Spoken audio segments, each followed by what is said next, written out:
കേരളത്തിലെ പ്രതിപക്ഷമാണ് ആരോപണം ഉന്നയിച്ചത്. കേരളത്തിലെ CPM-ന് BJP-യുമായി ബന്ധമുണ്ട്. അതിൻ്റെ ഏറ്റവും വലിയ ഉദാഹരണമാണ് ഞങ്ങൾ LDF-ന്റെ കൺവീനറായിരിക്കുന്ന കേന്ദ്ര കമ്മിറ്റി അംഗമായിരിക്കുന്ന EP ജയരാജന് BJP-യിലെ കേന്ദ്രമന്ത്രിയായിരുന്ന രാജീവ് ചന്ദ്രശേഖറുമായിട്ട് ബന്ധമുണ്ടെന്നും പ്രകാശ് ജാവദേക്കർ കേരളത്തിൻ്റെ ചുമതലയുള്ള പ്രഭാരിയായിട്ട് ബന്ധമുണ്ടെന്നും ആക്ഷേപം ഉന്നയിച്ചത് കേരളത്തിലെ പ്രതിപക്ഷമാണ്.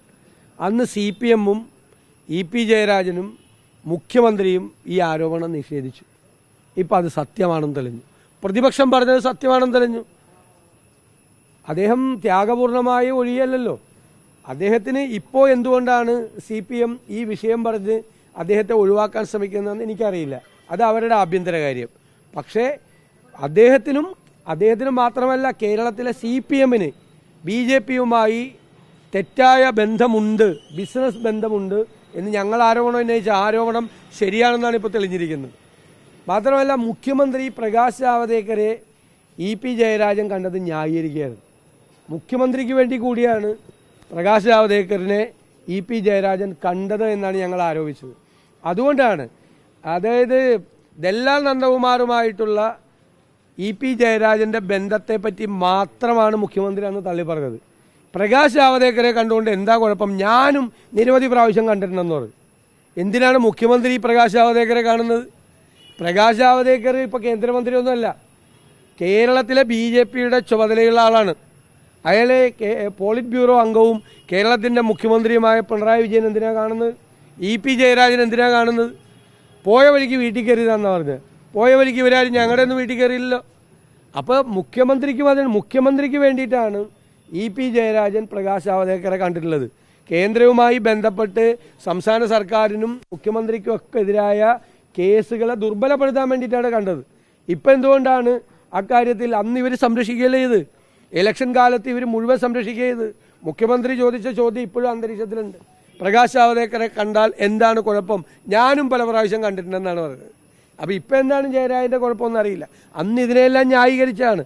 കേരളത്തിലെ CPM-നും CPM നേതാക്കൾക്കും BJP-യുമായി ബന്ധമുണ്ടെന്നുള്ള കാര്യം ഇപ്പോൾ ഉറപ്പിച്ചിരിക്കും.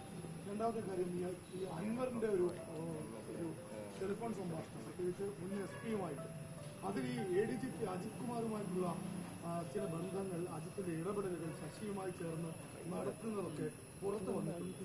പ്രത്യേകിച്ച് അത്തരത്തിലൊരു അത് ഭൂഷണമാണ്, അത്തരത്തിലൊരു വിപുലമായ അന്വേഷണത്തിന്റെ സാധ്യതയില്ല തുടർന്നത്. ഭരണകക്ഷി MLA-യും പത്തനംതിട്ട SP-യും നടത്തിയ സംഭാഷണം പുറത്തു വന്നപ്പോൾ കേരളത്തിലെ പോലീസ് സേനയുടെ ആഭ്യന്തര വകുപ്പിൻ്റെ മൊത്തം തലയിലൊരു പുതപ്പ് ഇടുന്നതായിരിക്കും. ഇനി പുതപ്പിട്ടിറങ്ങിയായിരിക്കും, തലയിൽ മുണ്ടിട്ടിറങ്ങുക എന്നുള്ളതാണ്. അത് വ്യക്തികളുടെയാണ് പറയാറുള്ളത്. ഇത് മൊത്തം പോലീസ് സേനയുടെ തലയിൽ പുറത്തിറങ്ങാൻ പറ്റാത്ത രീതിയിൽ കേരളത്തിലെ പോലീസ് സേനയുടെ ചരിത്രത്തിൽ ഈ പോലീസ് സേനയും ആഭ്യന്തര വകുപ്പും ഇത്രമാത്രം അധപ്പതിച്ചൊരു അടിമക്കൂട്ടമായി മാറിയ രംഗമില്ല. സ്കോട്ട്ലൻഡ് യാർഡിനെ വെല്ലുന്ന പോലീസായിരുന്നു കേരളത്തിലെ പോലീസ്. ഞാൻ നിങ്ങളോട് വീണ്ടും പറയുന്നു, കേരളത്തിലെ പ്രതിപക്ഷം പോലീസിനെ കുറിച്ച് പറഞ്ഞത് എന്താ? മുഖ്യമന്ത്രിയുടെ ഓഫീസിലെ ഒരു ഉപജാപക സംഘമാണ് കേരളത്തിലെ പോലീസിനെ നിയന്ത്രിക്കുന്നത്. മുഖ്യമന്ത്രിക്ക് ഒരു കാര്യമില്ല, ഒരു ഉപജാപക സംഘം. ആ ഉപജാപക സംഘം എന്ന് ഞങ്ങൾ നിയമസഭയ്ക്കകത്തും നിയമസഭയ്ക്ക് പുറത്തും പറഞ്ഞിട്ടുണ്ട്. അത് ശരിവെച്ചില്ലേ? ഇപ്പോൾ ശരിവെച്ചില്ലേ? കാരണം മുഖ്യമന്ത്രിയുടെ പൊളിറ്റിക്കൽ സെക്രട്ടറി പറഞ്ഞതിൻ്റെ അപ്പുറത്തോട്ട് ഒന്നും ചെയ്യില്ല. ക്രമസമാധാന ചുമതലയുള്ള ADGP എന്നാണ് ഒരു SP പറയുന്നത്. കേരളത്തിലെ ക്രമസമാധാന ചുമതലയുള്ള ADGP-യെക്കുറിച്ച് ഗുരുതരമായ അഴിമതി ആരോപണങ്ങൾ ഒരു SP ഉന്നയിക്കുമ്പോൾ ഭരണകക്ഷി MLA അത് ശരിവയ്ക്കുകയാണ്. അയാൾ അഴിമതിക്കാരനാണ് എന്ന് ശരിവയ്ക്കുകയാണ്. മാത്രമല്ല, പോലീസിൻ്റെ വയർലെസ് സന്ദേശം ചോർത്തിയതിൻ്റെ പേരിൽ കേസെടുത്ത ഒരു ഓൺലൈൻകാരനെ രക്ഷിക്കാൻ 2 കോടി രൂപ ADGP വാങ്ങിച്ചു. അയാൾ പൂനെയിൽ പോലീസ് അറസ്റ്റ് ചെയ്യാൻ ചെന്നപ്പോൾ ADGP, ക്രമസമാധാന ചുമതലയുള്ള ADGP ഒറ്റിക്കൊടുത്തു. ഡൽഹിയിൽ പോലീസ് അറസ്റ്റ് ചെയ്യാൻ ചെന്നപ്പോൾ പോലീസിന് മുൻകൂട്ടി വിവരം, ഈ പ്രതിക്ക് മുൻകൂട്ടി വിവരം ചോർത്തിക്കൊടുത്തു. ആരെക്കുറിച്ചാണ് ആരോപണം? ക്രമസമാധാന ചുമതലയുള്ള ADGP-യെക്കുറിച്ച്. ആരാണ് ആരോപണം ഉന്നയിക്കുന്നത്? SP. അത് ശരിവെക്കുന്നത്, അത് ശരിയാണ് എന്ന് പറയുന്ന ആരാണ്? അദ്ദേഹത്തിൻ്റെ അളിയന്മാർ ആണ് പണപ്പിരിവ് നടത്തുന്നത്. തൃശ്ശൂർ, പാലക്കാട്, മലപ്പുറം തുടങ്ങിയ ഈ റേഞ്ച് മുഴുവനുള്ള SP-മാരെ കുറിച്ച് മറ്റൊരു SP വളരെ മോശമായിട്ടുള്ള പ്രതികരണം നടത്തിയാണ്. ഈ ഉദ്യോഗസ്ഥന്മാരെ പറ്റി തൻ്റെ സഹപ്രവർത്തകരായ മറ്റ് ജില്ലകളിലെ എസ് പിമാരെ പറ്റി ഏറ്റവും ഹീനമായ വാക്കുകൾ ഉപയോഗിച്ച് പറയുകയാണ്. വളരെ സത്യസന്ധനായ മലപ്പുറം എസ് പിയെ അപകീർത്തിപ്പെടുത്താൻ വേണ്ടിയിട്ട് ഇവരെല്ലാവരും കൂടി ഗൂഢാലോചന നടത്തുകയാണ്. അങ്ങനെ പോലീസിൽ പരസ്പരം ബഹുമാനമില്ലാത്ത പരസ്പര ആക്ഷേപങ്ങൾ ഉന്നയിക്കുന്ന മുഖ്യമന്ത്രിയുടെ ആഫീസിലെ ഉപജാപക സംഘം ഇത് നിയന്ത്രിക്കുന്ന CPM നിയന്ത്രിക്കുന്ന കാര്യങ്ങൾ നിയന്ത്രിക്കുന്ന സ്ഥിതിയിലേക്ക് ഈ കാര്യങ്ങൾ കൂപ്പൂത്തിയിരിക്കുന്നു.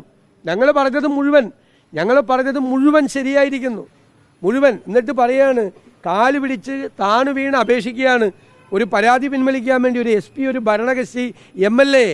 എന്നിട്ട് ഞാൻ ഇനി 25 വർഷം സർവീസിലുണ്ട്, DGP ആയിട്ടേ പിരിയുള്ളൂ, അതുവരെ ഞാൻ CPMനോട് കടപ്പെട്ടവനായിരിക്കും, ഞാൻ CPM പറയുന്നതേ ചെയ്യാറുള്ളൂ. അത് തന്നെയാണ് ഞങ്ങൾ ആരോപിച്ചത്. കേരളത്തിലെ പോലീസിനെ ഭരിക്കുന്നത് നീതിയും ന്യായവും അല്ല, കേരളത്തിലെ പോലീസിനെ ഭരിക്കുന്നത് CPM ആണ്.